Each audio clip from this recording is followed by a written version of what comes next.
Good afternoon. It's Thursday, the 22nd of September 2016, just after 1 o'clock. Welcome to UK Column News. I'm your host, Brian Gerrish. With me in the studio, Mike Robinson.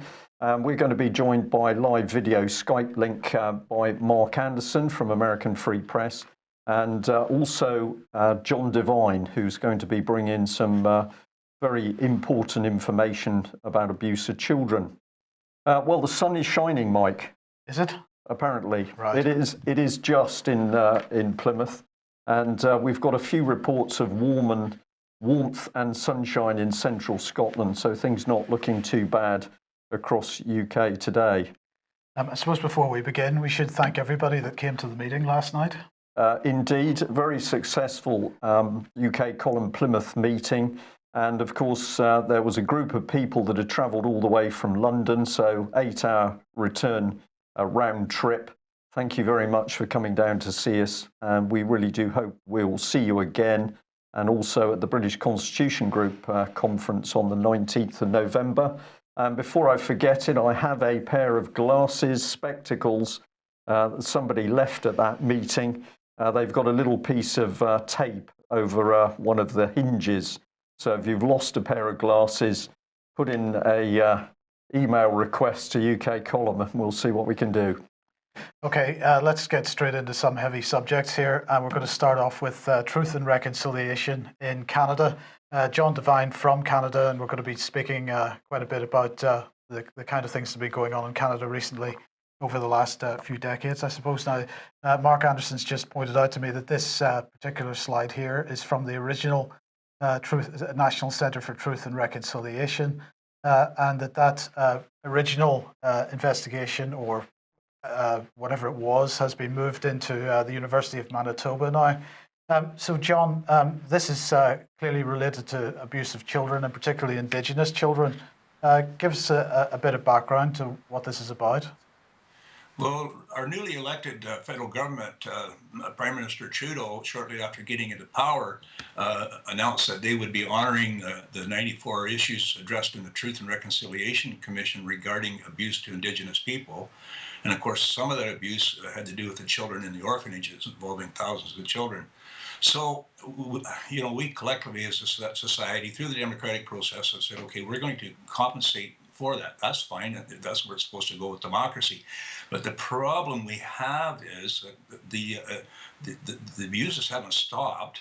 And it seems to me, if you look at the past, questions got to be asked, how much enabling was going on? And of course, that question probably will never be answered. But whether it be in your country or our country, you've got to figure over the length of time that abuses were going on, that somebody was trying to blow the whistle and somebody wasn't listening.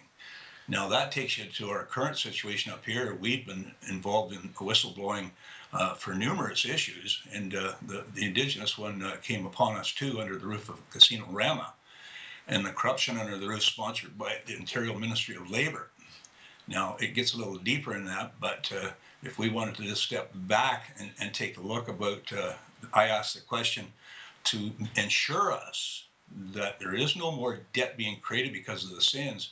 Somebody should reply to us and explain what our concerns are, and they're not legal. If they're not legal, that's fine. Let's proceed with legal action. But silence is not an answer anymore.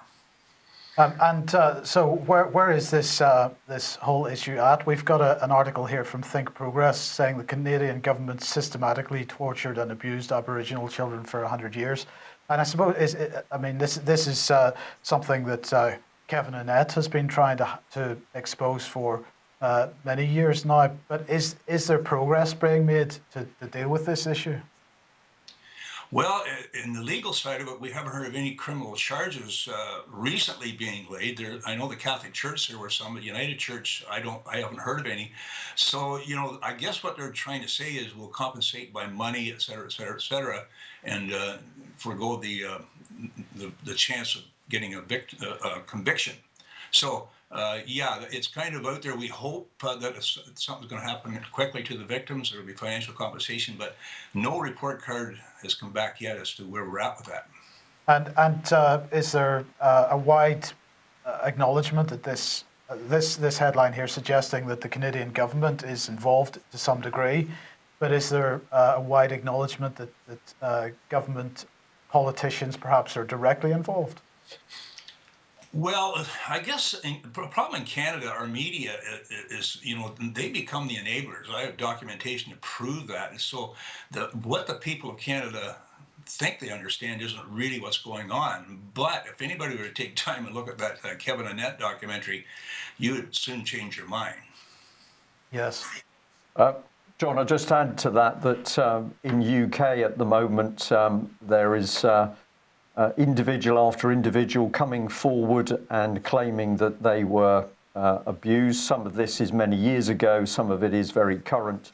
But you've talked about the silence, and this is the chief weapon, certainly, that the British government is using at the moment, that whenever victims come forward and talk about what's happened to them, there is simply a wall of silence from the government and indeed the very agencies that say they are there to protect children.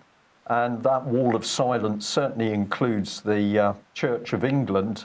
There's one key case that we have reported over recent days, and that is the Kendall House children's home in Kent, where young girls were drugged unconscious and abused. And even when the church was faced with their records from that home, which included detailed medical records showing excessive and dangerous levels of drugs administered, what did the Church of England do? It used a very powerful legal team to first of all attempt to put a wall up and deny. So the silence does seem to be one of the first barriers that any of the investigations into this large-scale child abuse have to get through. Well, you see, we experienced that here with our new prime minister. When he was leader of the opposition a year before being elected, we mailed him all the details, my diary of abuses put upon Indigenous and non-Indigenous people, and he didn't reply. He just stayed quiet. At that time, you would have thought they would have thrown that into the Truth and Reconciliation Commission to get current, to clean up the mess, but instead they left ours out there and thought they would tidy up the past up to, but not including what we're reporting in regards to abuses. Yeah. Mark, what are your thoughts on this? Well, just to clarify that some 50,000 Indigenous kids, mostly from the tribal communities, died or were severely abused. And outside these residential schools, they actually found children buried in the ground that had been killed through electroshock, drugging, extreme neglect, starvation, and things like that. So the severity of it is something we can't overlook. And John makes a great point. They just want to basically pay money out. And this reminds me of the 9/11 Victims Compensation Fund, which a lot of critics call the hush money fund. In other words, pay people off for the past abuses, don't really have convictions or justice in terms of people going to prison, just buy people's silence and sweep it under the rug. And then a lot of the problems are left unsolved. Justice is not achieved, and the can gets kicked down the road and gets kicked down the road more. The debt and the crime just continues to get excused and passed down into the future. Yeah. Yes. Okay. Well, one of the other subjects that, John, that you're reporting on is utilities in Canada. Now, you have here a document titled "The Referendum Vote by the People Must Stand." Give us a bit of background to this. Okay, our local utility, Ray Water, Light and Power, recently was sold to Hydro One, the distribution sector, not the generation sector. But this whole thing, we have a history in our municipal government of meetings behind closed doors, and this one went behind closed doors, and they come out and said we've sold the distribution part for $26 million. But I hear calls from people who have a lot of knowledge about what was going on inside of Ray Water, Light and Power, that being former commissioners, and they were saying that there's $56 million invested for materials to build the distribution line. So we've taken quite a hit. So I guess what I'm saying is, one more time, it's a silence and in the clouds that cause suspicion. If they were to disclose what were the details of the sale, we might be quite comfortable with what they've got to tell us. But to get the details, they say you've got to file the Freedoms of Information Act. So it's that whole wall of silence again in regards to utilities. And of course, that utility thing, there's a bigger picture here. Mark can probably allude to that a little better. But I asked the question, if Hydro One's gone private, Hydro One buys our local distribution lines, could they not turn around and flip it for a profit to some consortium in the world? You know, these are all the questions we're asking, but we can't get any answers. Yes, probably the Chinese, in fact. And but I mean, so I mean, we've only started this program. We're 10 minutes in, and really, this is the first time in quite a while that we've spoken to you, John. But clearly, the policy agenda at work in Canada is pretty much identical to the policy agenda at work in the UK and the United States. Well, you know, I don't know whether your media is quite as questionable as ours, because here's a classic example. Post Media has a CEO's name is Paul Godfrey. They're one of 5 major players in Canada. Anyways, Paul Godfrey, while he's occupying the position of CEO of Post Media, gets appointed to the chair of the OLG, Ontario Lottery and Gaming Corporation. And there's always a lot of money flowing from the gaming corporation to advertising lottery tickets. So you're just concerned about the conflict to start with. But under Godfrey's watch, when he's chair of the OLG, they laid off all the nurses under the roof of Casino Rama. In those particular years, they were making probably well over $300 million a year. And when they laid off all the nurses, they downloaded onto the hospital here. So I don't know whether you guys have got a media where they can actually get involved in downloading on a hospital. Like there's several different hats being worn here by Mr. Godfrey. After I complained to Premier Wynne about Godfrey's conflict, they fired him about a month later, but nobody replied to me. Yeah. Well, John, there's that famous saying that dirty deeds are done in the dark, and I think that's very appropriate for these sorts of deals. Here in UK, we've seen unlimited public infrastructure. The public has paid for the development and the build and the installation of that infrastructure. And then in a closed door deal, as you describe, that infrastructure has been sold off. We've got, for example, Electricity de France has come in and taken up a huge chunk of our electricity market. We've got the Chinese coming in to take on nuclear infrastructure. None of this has been debated properly. The public certainly haven't been asked. And now we're selling off water again, so that basically this most vital asset is going to be put in the hands of commercial companies. It's the same pattern wherever you look. It's happening in the States, it's happening, you're describing in Canada, and it's happening in UK. It all comes back to the power of corporate interests who are driving this. It seems to me with the collaboration of the public sector, which should be protecting us. Well, absolutely. There's all kinds of players at the table that shouldn't be there. Yeah. Okay. Well, let's just move on to really the state of British politics, and what better man to bring on screen than former Conservative Member of Parliament Brooks Newmark. So the Daily Mail here taking off with the headline, "The shamed Tory MP and the selfie he wants to ban you from seeing. Sexting ex-minister asks solicitors to have topless image deleted." Now we say what's going on here is this is yet another example of establishment figures using their wealth and power to manipulate wider media to protect themselves from public scrutiny. And of course, here's Brooks Newmark. We understand that he's studying at Oxford University, as befits this sort of man. Why he's an MP? Well, yeah, there hangs a question. We don't really know what he's doing. But I just wanted to point out that, of course, he's looking proper here. He's in his suit and tie. And this is the image he would like to give the public. And the image he doesn't really like is this one. And this is one of the more mild images, because the one of him standing in front of a toilet is even more impressive. And oh dear, he's upset. "My political career is in ruins. I've traumatized my family and let down my constituents and my colleagues. Many will regard me as a failure. I can possibly manage why. Imagine why.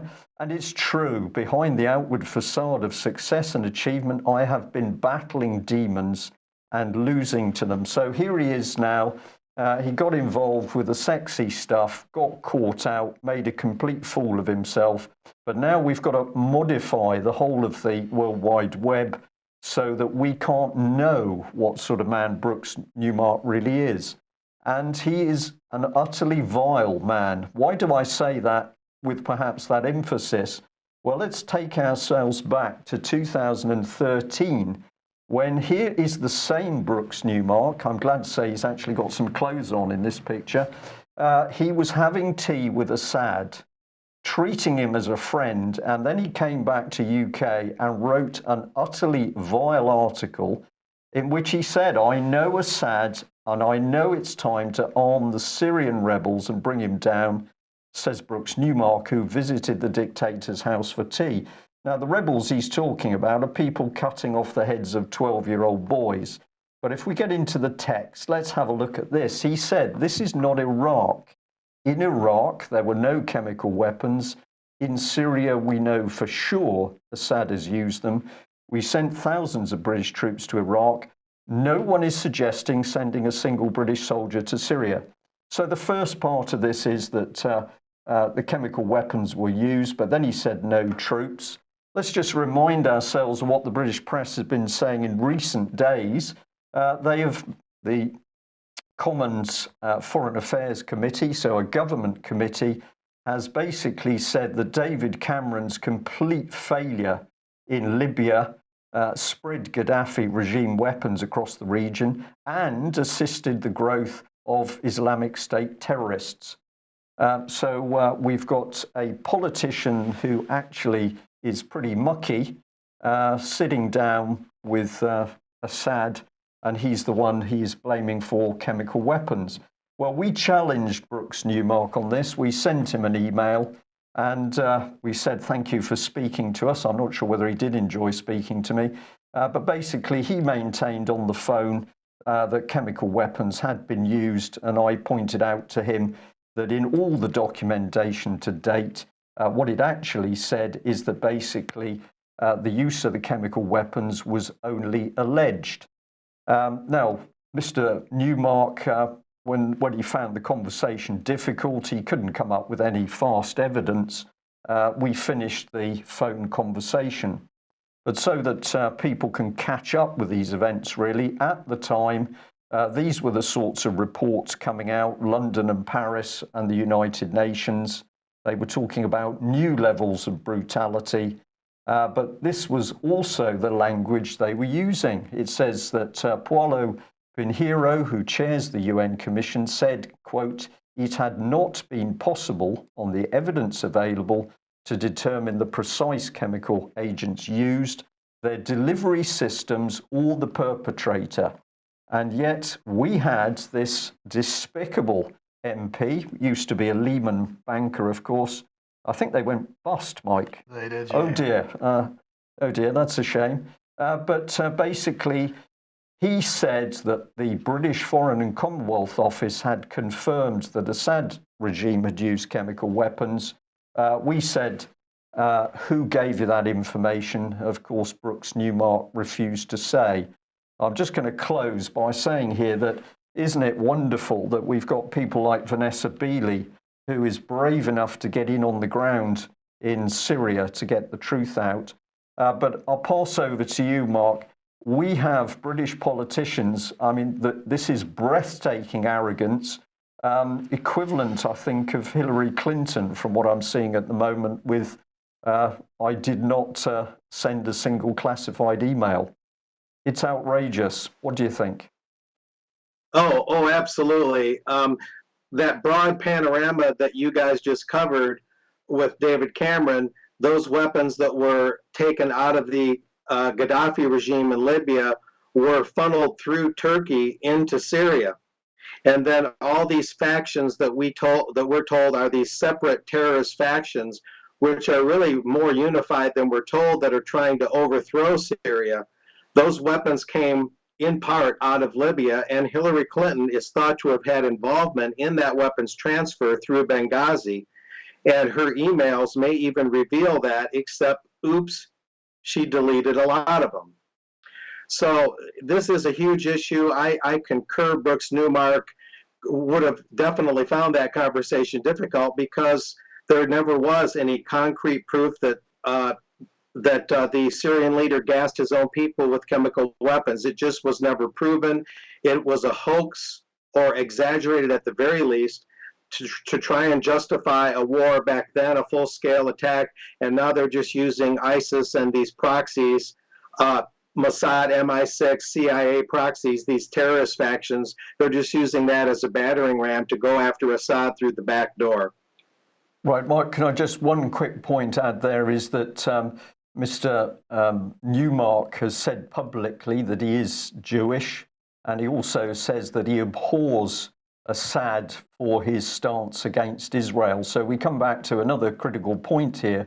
When we see Brooks Newmark, whether he's got clothes on or not, we don't know whether he's actually pushing policy which has actually come out of the British government for the benefit of the British nation, or in fact he's running a side policy which is to the benefit of Israel. Well, that's a very good point, because of course it was never acknowledged by anybody or ever divulged by anybody publicly whether that back channel that Brooks Newmark had set up between himself and the Free Syrian Army, because of course the closest he got to Syria was the Turkish border, but it was never divulged whether that back channel was an officially sanctioned back channel or not. So was he there representing the British government, or was he there representing the Israeli government? We have no way of knowing. But the other, just before we move on to Syria again, the other thing I would say about this, Brian, of course, is the pressure is starting to come back on over Leveson, and Leveson 2 is in the wings. And so the timing of this is interesting with that as well. Now, sorry, just for Mark and John, probably just so that you're clear, Leveson, of course, is the barrister that was brought in effectively to try and get government control of the media. So what we are saying is there's going to be another attempt within UK for draconian legislation to make sure that you cannot get the truth out. Now on Syria then, Mark, you wanted to highlight this article, why the US had to kill the Syrian ceasefire, and this is from Finian Cunningham.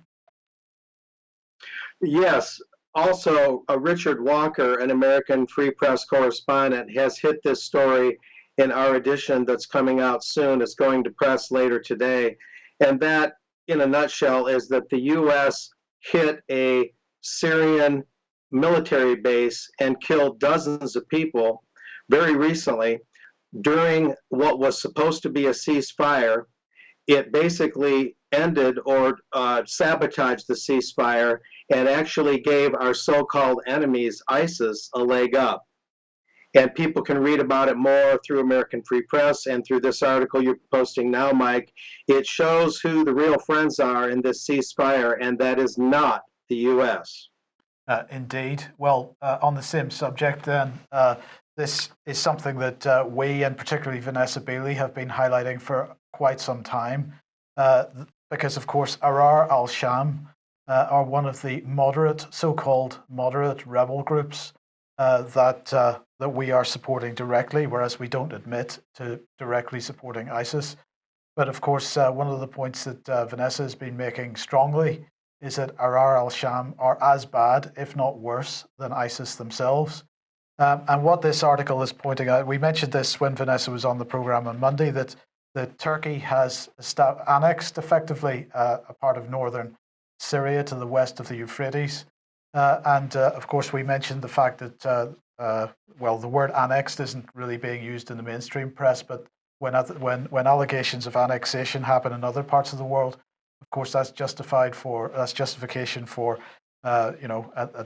serious attacks on their credibility as a nation.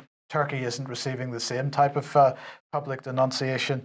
But anyway, in this case, what this article is reporting is that Ahrar al-Sham has joined Turkey in the north of Syria, and this is a terrorist organization. These people are cutting the heads off children, but they are our friends, and they're joining this this Turkish coalition, including the FSA in the north of Syria, in this annexed 900 square kilometer area, whatever that is in miles. This is a dangerous development, so we will keep an eye on this and report more in due course. But Turkey absolutely in bed with these, clearly in bed with these terrorist organizations, as are we. Now, Yemen continues to be a problem. Of course, this is the war that nobody in the mainstream press really wants to report. But Saudi Arabia continues to bomb Yemen. And this report from France 24 saying that they've killed 20 civilians in the latest attacks on a Yemeni port. Saudi airstrike on the so-called rebel-held Yemeni port of Hodeidah late on Wednesday, just hours after the rebels, in inverted commas, celebrated the second anniversary of their seizure of the capital. Now, this Foreign Office has made a statement on this and on the situation in Yemen in general. And what they're saying is that they had held 2 meetings with foreign ministers from the UK, USA, Saudi Arabia, United Arab Emirates. We apparently met with these people in April and again in July, but we've just issued this communique which says the foreign ministers expressed their full support for the special envoy to Yemen and his proposed roadmap to reach a comprehensive agreement which is based on the Gulf Cooperation Council initiative and its implementation mechanisms, UN security resolutions and statements, including Resolution 2216. We've got to remember that what's at work here is the attempted installation of a Western-backed regime in Yemen, which the Yemeni people don't support. This UN Security Council resolution, as we've mentioned before, is bogus. The statement went on to say to avoid further humanitarian suffering and economic deterioration, the foreign ministers further called on all parties to allow safe, rapid and unhindered access for humanitarian supplies. And the hypocrisy here is absolutely unbelievable because, of course, the one thing which would avoid further humanitarian suffering would be to stop bombing civilians and stop bombing anybody, in fact. And the fact that Saudi Arabia was involved in these meetings and Saudi Arabia's name is on this communique is really pretty despicable. Which brings me to this, because this article in Pacific Standard asking, will the civilian deaths in Yemen force a reset on US-Saudi relations? And they're saying a new report finds that more than 1/3 of air raids in Yemen conducted by Saudi Arabia have destroyed civilian institutions, while American politicians decry the long, costly conflicts in Iraq and Afghanistan. America and its allies are losing another battle in the war on terror. A new report based on data analysed by the Yemen Data Project reveals more than 1/3 of air raids on Yemen conducted by Saudi Arabia have destroyed infrastructure, including medical and educational facilities. So, you know, as I say, the hypocrisy absolutely tangible here because on one hand, we allege that the Russians and the Syrians are bombing medical and educational facilities in Syria, and that's really bad. On the other hand, we're sitting down with Saudi Arabia, who are doing exactly the same thing, and then issuing communiques saying that, well, we hope all this trouble will stop, and we're going to stick in some humanitarian aid. And of course, we know what comes with the humanitarian aid. That's the NGOs and the organizations that are actually helping break down the country. And just to end this section, just remind everybody about this JASTA legislation. 9/11 families protesting outside the White House, because this is linked due to the fact that the families are particularly interested in suing Saudi Arabia for their part in what happened on 9/11. Obama is vetoing this bill passing. The Senate saying that they will override Obama's veto, that they have enough votes to do that. But Mark, what are your thoughts on what we've just been covering there? Well, that's a lot, Mike. I would add, touching on the last item, that it's really a major misdirection to get everyone thinking, well, Saudi Arabia is partially or solely responsible for the events of 9/11. No, I appreciate that, but of course, the key point here is that they had some involvement, and Saudi Arabia should be a target for criticism at the minute, bearing in mind what they're doing in Yemen. So we should be encouraging the families in this pursuit, at least. Yes, I mean, in that sense, I would concur that given what they're doing in Yemen and the hypocrisy you pointed out, it's fine for these things to happen in Syria. Oh, that's just the tactics of warfare and propaganda. But we can act like we're humanitarians when it comes to, we can ignore what's going on, what the Saudis are doing bombing Yemen. Having that dichotomy you spoke of. And yeah, if the 9/11 thing can be a way of getting at the Saudis for their duplicity and for their bombardment of Yemen, then it would have a silver lining. But the idea that the Saudis were very heavily involved, if involved at all, in 9/11 itself, of course, is a very flimsy theory that we'll leave for another day. But it does provide a way to pry open the Saudi enigma and get at them, at least start the conversation for what they're doing in Yemen, which is very deplorable, of course. Yes. So yeah, there's a lot to sort out there, but yeah, that's an important sort of backdoor way of opening that argument. Can we ask John? Is there are the Canadian public aware of these events? What's the mood in Canada about actions in Yemen? Well, our federal government sponsors a CBC for the tune of $1 billion a year, and we get a lot of international news. But where I sit, I get skeptical of a lot of it because I see the reality of the media being manipulated all the time. So, and then of course the Canadians get a lot of CNN, and if you want to find out about Donald Trump, go there. So yeah, I guess we're educated about what's going on, but I really don't think we know the facts of all of it. My personal observation is it is so tribal over there that we like to define things by boundaries, and I don't think it's ever been like that and ever will be like that. It's tribe, but it's a dog's breakfast. Yeah, I think that's a pretty good description. Well, interesting to see that what's happening in UK is that the servicemen and women who are put in to the field to carry out these corporate wars are then being attacked by their own government. And some of this is really becoming very obvious. The Telegraph here with this, that British soldiers face a new wave of criminal investigations, and local Plymouth Conservative MP Johnny Mercer, who's ex-army himself, says, "I cannot envisage a more scrutinised battlefield we've asked our soldiers to operate on than Afghanistan." So we expect these people to go out and fight in very difficult circumstances. At the beginning of the conflict, at least, they didn't have the right equipment and gear. They were put in very dangerous positions.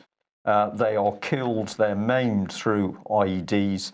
And now the British government is helping to support organisations, one of them being Red Snapper that we've talked about recently, to recruit legal teams in order to help prosecute these very brave men and women. We might not agree with the wars, we don't agree with the wars, but what we are pointing out is that people who risk their lives on the battlefield are then being attacked by the British government. And of course, we still have Sergeant Alexander Blackman, Royal Marine. He is still in prison, having been convicted of killing a wounded Taliban on the field. So apparently no account taken of the situation overall and the battlefield stress. So we've got the situation where we say, well, we can't recruit for the armed forces. I think part of that is clearly because the young people are smart enough to know they're not going to put their lives on the line if their own government is then going to stab them in the back with legal action. But it's not only legal action being used. Have a look at this one. This was a report from a while ago where the Independent took the lead on warning about the dangers to British armed forces, people who were given the anti-malarial drug Lariam. Now, the interesting factor is this drug was banned by American forces. They said it was dangerous, so the Americans are not giving it to any military personnel. Well, many people in UK have been campaigning to be stopped here, but of course the Ministry of Defence not listening. but some amazing statistics just out. And as of 10 o'clock this morning, it was only the UK column that was talking about these statistics. So this is the report. And basically, what are they saying? Well, they're saying that 6.9% of those prescribed with Lariam subsequently had an initial assessment for a mental health disorder, and 7.9% of those prescribed other drugs had an assessment for mental health disorder. Now, the report said this: it's not possible from centrally held data to identify whether the mental health episode was associated with being prescribed an anti-malarial drug. That is a fair statement because the people who produce the statistics are not medically qualified to make that connection. But let's use a little bit of common sense from their own statistics. So we've got one of the graphs here. So this is talking about Lariam. And just have a look at the numbers of people we're talking about. 1,200 servicemen and women showing mental health problems after this drug is prescribed. The top line numbers of personnel in each year that have been given the drug. The bottom red line is those having to have some form of mental health assessment. And there's, to me, a clear correlation in those two lines. Let's bring in the larger sample of the other drug, which was given to 99,000 troops. We're now talking about 7,800 troops having problems with mental health issues. So that's a total number there of whatever it is, 9,000. We're talking about 8% suffering problems out of the individuals given this drug. If this was to be a casualty on the battlefield, this would be untenable. 9,000 British casualties, not as a result of action of an enemy in Afghanistan or Libya or Syria even. This is the result of a British government pushing out a dangerous medication on British forces. And of course, they have to accept that medication. We spoke to the MOD media team this morning. I'm going to say they were polite, but I thought a little bit jittery.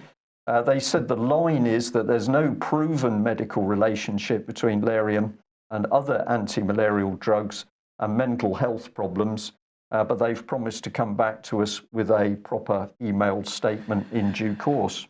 A couple of weeks ago, and I can't remember which senior military general it was, I believe it was a general, made a public statement about Lariam and criticised it strongly. The Ministry of Defence at the time said, well, it's okay because we've mostly got people off Lariam and onto other drugs now. But the word mostly stood out because if even top military brass are saying we should not be using this, and the MOD is saying, well, we're mostly not using it, what that implies is that they've got a stockpile of the drug sitting there, and they are determined to use it and not throw it in the bin. That's exactly correct, Mike. And we also know a representative from the company that makes Lariam met with senior military officers and MOD officials. And in that meeting, the company said quite correctly that the Ministry of Defence was not prescribing Lariam in accordance with the guidelines stated on each and every packet. So we might not agree with the drug industry or what it's doing, but if we take pure factual information here, we know that the Ministry of Defence was not prescribing this drug properly. What do? They switch to other drugs, which by these statistics appear even more dangerous. And what are we talking about? We're talking about men and women with access to small arms, to munitions, explosives, very, very dangerous weapons. And of course, people with mental illness are not exactly prime candidates to be in the military.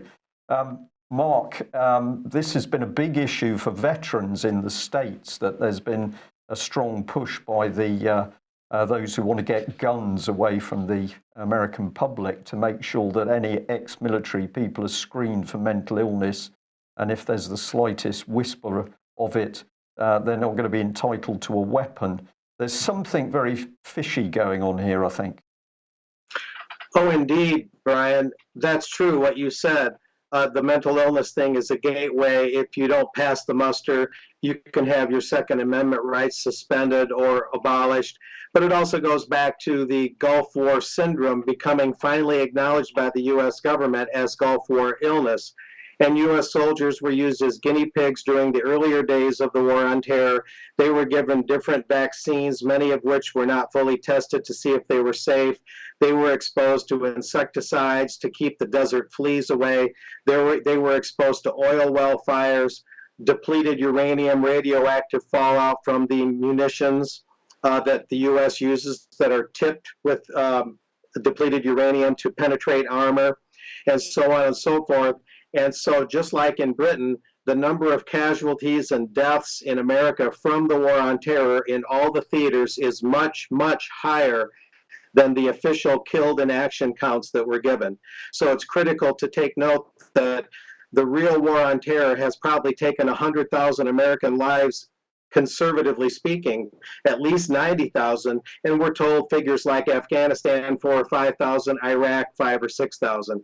So these are vastly underreported, vastly suppressed numbers from suicides and from disease and non-battle injury, because all they give us is killed in action figures.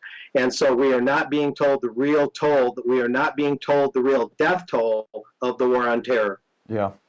Well, thank you very much for that. I'm just going to put this slide up because this is the reality of it. We've now got a British Prime Minister, Theresa May. I'm calling her the Jezebel Prime Minister. Seems that the characteristics of Jezebel fit perfectly.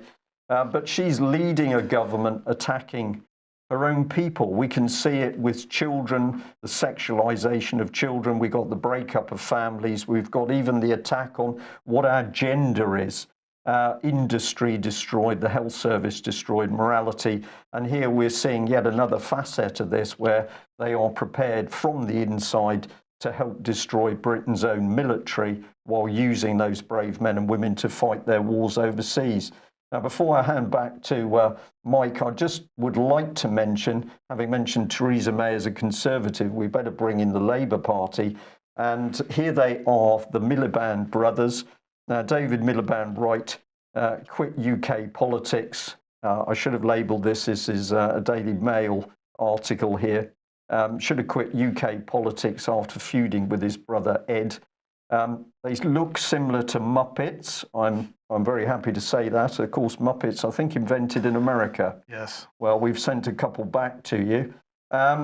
So here he is, the president of the International Rescue Committee claimed Labour had slipped from a party fit for government to a secondary influence on national decision-making.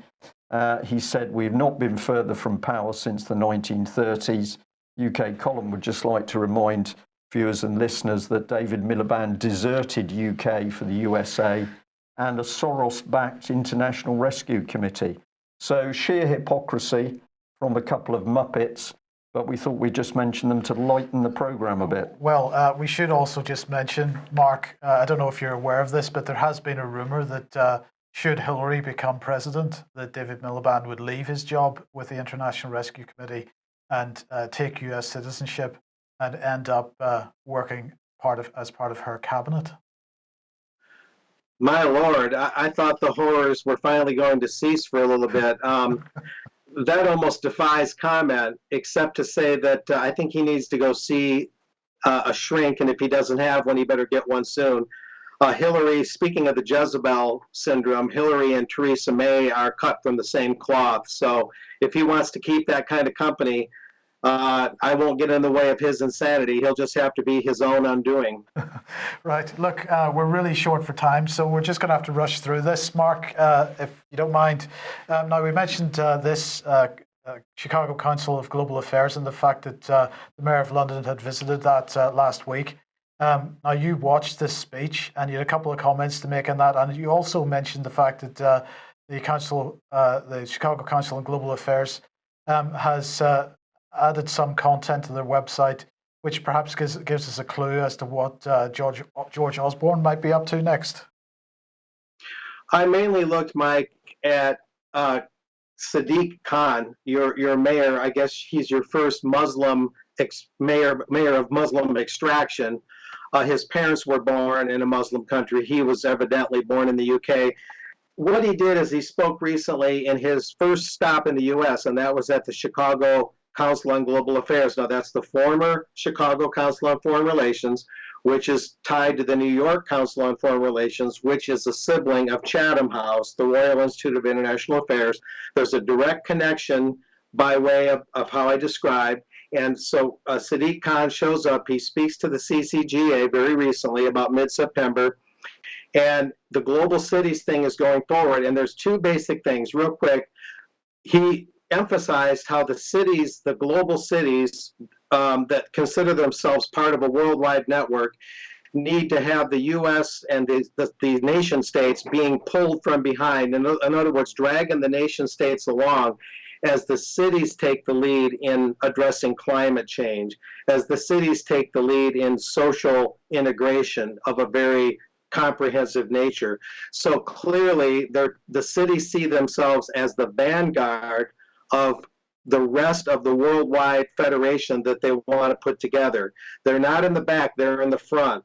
And the only other thing I'll mention is that he describes social integration as not being assimilation. So in other words, we are no longer living in a world, according to people like Sadiq Khan, where when in Rome, you do as the Romans do. Every country is supposed to be this hodgepodge of all these different cultures. And the way he's describing this social integration is no one country would have any distinct identity anymore. So one country would be like another, much in the way that you go from town to town in the American states, and every town looks the same because they all have the same chain stores and chain restaurants and Walmart supercenters. All the distinction and personality of each town is almost gone. So as from below, so as above, they're doing it this way. And Sadiq Khan explained this. I guess he did us a service in the sense that he was very candid. And he says things like English should be the common language, which maybe is a good thing so everyone can communicate. But the bottom line is that the cities are the vanguard in the rest of the globalization movement. And this social integration he's talking about has a lot of very worrisome aspects of it, because any real democratic expression is considered populism. If it's populism, it's considered radicalism. If it's radicalism, it's would-be terrorism. And so therefore, if you want real democratic expression, you're on the road to terrorism. You're on the road to being a terrorist yourself, on the road to perdition. So it's a very mixed bag, and people need to look closer at what the London mayor is saying.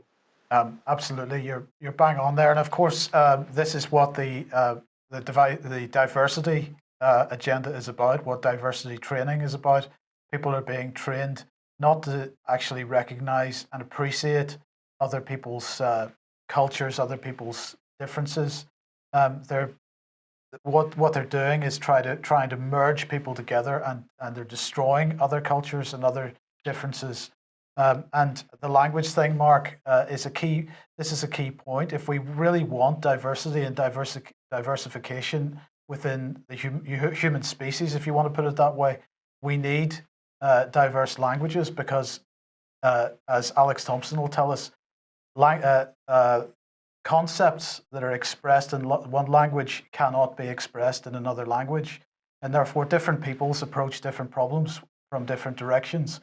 And this is something that if you're only an English speaker and you don't really appreciate another language, then you can't really understand the approach that they're taking to solve a problem. So in fact, what we end up with, just as with our high streets, is a mush of nothingness, and actually a reduction in our capability to develop as humans. How much time we have left, but just to put a cap on what you're saying, Mike, yeah, I mean, people can speak their native languages in their home, and maybe there's some merit to having English in the business world, but the problem with this is that you could have an organic nation like Switzerland that has different languages and regions, and it works because it more or less grew up organically. But what they're talking about here with the London mayor is a forced integration under the guise of an organic development. They're trying to make it look organic, but it's a forcible integration. Yeah. Normal integration organically is fine in a lot of ways, but when you try and make it forced and coercion is involved at whatever level, that's the problem. And he's anti-Brexit, of course, and a lot of anti-Brexit comments were made at the Chicago group, also anti-Trump comments. So they're very anti-populist. They don't want genuine democratic expression. They want contrived democracy. And in this social integration, that's their model. Yeah. Okay. Thank you, Mark. Right. Look, we are out of time.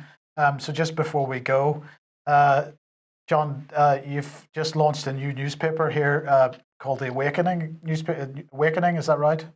Yes, that's correct. The Awakening News, and we our second edition, and we're trying to get the city, the people inside the city, to listen up to some of the issues that are really going to affect our future economically. There's several issues at play right now in the casino that could be a result of losing 500-600 jobs. We've also tried to address our water issue. That's where we started from. We've got some information that any government running a fish hatchery should be made aware of. Example, New York State has just announced they're spending some serious grant money on infrastructure and fish hatcheries and spending money to find more groundwater. When we've got proven technology, they don't need to go that route. Spend the money on infrastructure to rebuild, to build or retool an existing flow-through system in a fish hatchery and save yourself trillions of gallons of clean groundwater. Anyways, we're still pounding the table on that one. And just one other quick one about the drug issue in regards to the military. Well, that's just one of a massive problem of our drug industry, trying to find solutions and instead creating problems of addiction. You know, our society 30 years ago never had addictions like we have today caused by prescribed drugs. And another new opiate is gambling. Yeah. Yes. Okay. All right. Mark and John, thank you very much for joining us. That brings us to the end of today's news. I'll just say thank you again to those people that travelled not only from London but as far as field as the Isle of Wight to visit us yesterday. Very good meeting. We thoroughly enjoyed it.